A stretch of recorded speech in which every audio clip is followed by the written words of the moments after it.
They call me Squirrel. What's going on, Squirrel Squad? It is your boy, the Squirrel, and I got me some Dave Gorman. You know, I've done some Dave reactions before, and recently my friend Susan reached out to me and said, hey, would you take a look at Hairdressers versus Barbers by Dave Gorman? I said, absolutely, I will. So I put it in the queue, and here we are tonight. Susan, how you doing? It's good to see you. Susan's a very long friend of mine over here on the channel. Awesome friend of mine. So happy to do this. It's been a little bit since I've done Dave Gorman, and he definitely had me laugh in the last time I checked him out. Every time I've checked him out so far. So looking forward. This should be good. So let's get this. This is Dave Gorman, Hairdressers versus. I just want to write it. Got the note card here, so just got to make sure that. There we go. Dave G. That's all I need to write, just so I know what the heck I'm writing notes about. All right, so this is Dave Gorman. Here we go. Are you guys ready? I think I'm ready. I think I got the volume. Got Dave's volume up good enough. Yeah, looks about right there. Here we go. Do you know where I think the most civilised queues on earth are to be found? And I think this will surprise some of you. The barbershop. Barbershops. Not only the best queuing, also the best close harmonies. Wonderful places. And by the way, I do mean a barber's, I do not mean a hairdresser's. There is a very big difference. Oh, yeah. I can see it in my own household when it comes to the hair-cutting regimes. Mrs. Gorman, when she wants to have her hair cut, it needs an appointment. It needs half a day of her life. She might have to raise a small mortgage to make this happen. Could some of you at least look like that's making sense? Because otherwise, that's a really weird way of discovering that Mrs. G is having an affair. That is making sense, isn't it? Isn't it? Yeah. Yeah. It's just you all understand what it. You know. It's just you have to pack your hairdressing negligee and off you go. We're on the same page. We're on the same page, right? We're on. Good. Okay. Fine. And incidentally, I'm kind of a new man. I am sort of switched on. I do recognise when Mrs. Gorman has had her hair cut. I'm not an idiot. It's easy, really. She's sobbing and wearing a hat. There are clues.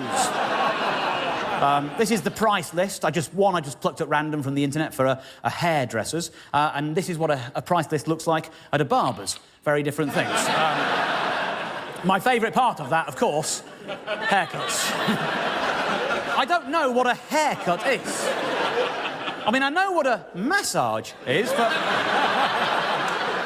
I've no idea what a haircut is. The only thing I know is it's not a haircut. But it's cheap. I'll give it a go. Look at the bewildering array of different prices available here at this hair salon. It all depends on who is cutting your hair. Prices go up with the seniority of the stylist. You can have a graduate stylist at the cheapest end of things. You can move up to a junior stylist, then a senior stylist, then an executive stylist. And if you really want to push the boat out, you can have an art director. An art director! I wouldn't have my hair cut by an art director. They've probably just got home from the movie set where they were sorting out props. How do I know they know how to cut hair? This is a gents salon. This is one that does do men's hairstyling. Look at the language that's being used here. You can have a creative stylist or an artistic stylist. When is someone artistic but not creative? When I was at school, the kids who were artistic but not creative were just good at colouring in and stuff. Let's just look at one particular service they offer, the wash, cut and finish. And incidentally, I only know what two of those things are. I genuinely don't know what finish is. How do you cut someone's hair and not finish? That's a never-ending haircut. To be fair, if anyone's wondering, I think finish is when, like at the very end of a man's haircut, the barbers I go anyway, They loosen up the smock that they have on you to keep the hair from going down your shirt, and then they finish off by trimming nice straight lines along the back so that it comes down and it's nice and straight. They trim up and line up any sideburns you may have and stuff like that. I think that's the finish. I think it's all the little touches at the end that kind of wraps the whole do together. Just my guess. That makes no sense at all to me. I know what a wash is. I can do that for myself. I know what a cut is. I can't do that to myself. That's why I go to a barber's. I go to someone who can do the one thing I can't do. Don't understand. They're genuine. And incidentally, if you're at home thinking, oh, I'll tell him, don't. I'm enjoying my ignorance. It's fine. I like not knowing what a finish is. Makes no... I mean, if it was a massage, I'd know what a finish was, but...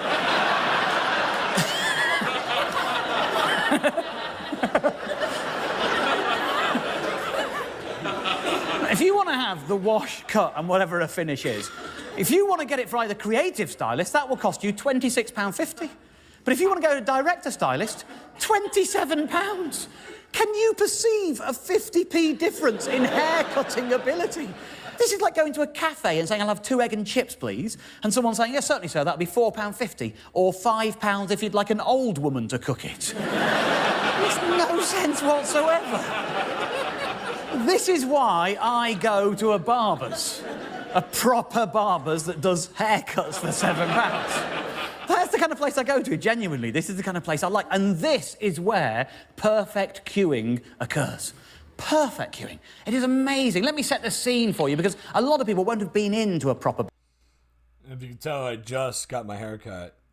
I'm fresh cut right now. I got my cut last Thursday, so 4 or 5 days ago. Feeling good. Always look good in a hat when you first get the cut. But I know the queuing system. This should be good. I'm glad to see a comedian finally touch on this. It's a modern day miracle that it still pulls off. Barbershop. I'd have a counter like that, maybe a barber's chair like that. There might be a mirror in front of that chair. Obviously, might be 2 or 3 different stations at a regular barber's. Now you'd be a sofa. It'd be the kind of sofa that has been rejected by your local minicab office. But it's still good for a barber's. That is absolutely OK. And then there'll be a ragtag assembly of different plastic chairs that shouldn't have ever met in life, but they've met in a barber's. There'll be a coffee table, and the coffee table will be decorated with many, many magazines. With a few lad mags and maybe a Daily Mirror, but never that day's Daily Mirror. Always at least 3 days old, possibly 3 months old. That's the limit on the Daily Mirrors available in a barbershop. And if this is the barbershop we're talking about, maybe you're entering the shop down here. And you don't have to sit in the nearest chair and then process your way from chair to chair until you get into the magic chair where the hairdressing will actually occur. There is no physical form to the queue in a barbershop. In a barbershop, the queue happens in our heads and nowhere else, and everyone knows their place. And at some point, one of the barbers will finish cutting someone's hair, and he will turn his chair round, and he will say, who is next? And the person who is next will say, I am next, and they will take their seat. That is perfect queuing. That is perfect first come, first served civility. That is how life should be. There is one bad thing that can happen to you in the queue at a barber's. In any other queue, it would be considered a very, very good thing. The bad thing that can happen is this. You're second. You're aware that you've moved up to second. And the barber spins his chair around and says, who's next? And the person who is first goes, nah, it's all right, I'll wait. And now, you are first. But you're first at the same time as you've just been bestowed with the knowledge that that particular barber is shit. Because there is no other reason why a man would look up and see him and think, no, I'm not doing that. Imagine if this was anything else. Imagine if you were in a hospital and it was now somebody else's turn to have their appendix out. And he went, no, I'll let you go. It's all right. You wouldn't bloody touch it with a barge pole, would you? But you can't turn the barber down. No barber can be denied twice. If it happens, he is taken out and shot. You have that on your conscience. So you have to step forward and sit in the chair and have your hair cut by someone that you don't trust. And if this ever happens to you, this is known as being barlowed. You've just been barlowed. You end up with a haircut like Dave's, too. That happens to you. The reason for that is this is a society peer pressuring you into having a haircut that you're not comfortable with while everyone else laughs at you behind your back. All right, so I'll tell you a little bit about the barber. He's right. I now go to a barber. There's only one guy. He owns the shop. Date my buddy Dave, man. Dave's great barber. I've known him for years. He owns the shop. So when you go in, Dave's the only one cutting your hair. He doesn't have anybody else there. The setup is still the same, though, but except there's 2 mirrors here, and then there's one off to the side over here. Because he built it for 3, but it's just him. He's never had another person in there. But when he built the shop out, the idea, I think, was that maybe down the road he would bring in other people, and if not, when he went to sell the business, it would be ready to go as a full-blown barbershop. So pretty smart to think ahead. Man, at our barbershop, lots of magazines, usually hot rod magazines, and then some hunting magazines, and then Dave always has like 3 or 4 Guinness Book of World Records from the past years you can flip through. My kids love looking through those. Also, some other things about barbers.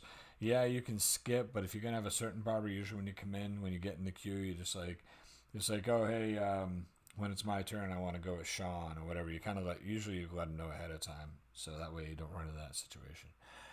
That's just the way it's done around here anyway. But I was going to one barber shop, and there was like 3 different barbers that worked there. It didn't matter which one to cut your hair; they all did a good job. But during COVID, they like doubled in price. It went from like an $18 haircut. It's like $36 there now. The guy I go to went from $10. He was $10 since like 1988, and just last year he finally went up to $15. And I don't mind. I walk in and give him a $20 bill, $5 tip. Enjoy. Thank you so much. Does a great job with my hair. He's a great guy. Awesome. You walk in, you do the head count. You know, that's all you gotta do. You walk in 2, 4, 6, 8, 9. You know, there was 9 people there one time when I went. Last week when I went, I drove by on Wednesday and the place was packed. And he's the only barber. Thursday I went by and I could only see a couple of heads on those 3 people, so I was 4th in line. That doesn't take long. So, anyways.